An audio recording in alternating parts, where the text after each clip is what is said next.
Hello everyone and welcome back to Filmy Duniya Hindi Urdu. Inara सिराफिना की direction में बनने वाली तैमूरुन एक इंडोनेशियन हॉरर थ्रिलर है जो दो बहन भाइयों देवी और सेना के गिर्द घूमती है। इनकी मॉम के मर्डर के बाद इनके डैड अगूंग उनसे मिलने आते हैं और अपने साथ रहने की ऑफर देते हैं, जबकि देवी हेजिटेंट थी, लेकिन सेना ने फौरन ऑफर एक्सेप्ट कर ली।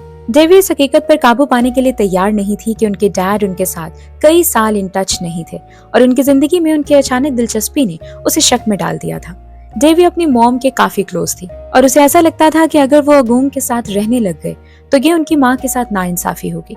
आखिरकार सेना ने देवी को राजी कर लिया, लेकिन उन्हें ये देखकर हैरानी हुई कि उनके डैड एक मेंशन में रहते हैं। क्या अगूंग का इतने सालों बाद अपने बच्चों से कांटेक्ट करने का कोई खास मकसद था?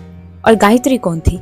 Let's find out. जब देवी और सेना अगूंग के घर पहुंचे तो उनका इंट्रोडक्शन उनकी दादी गायत्री से कराया गया। वो मेट्रियार्क थी और जब खानदानी कारोबार की बात आती थी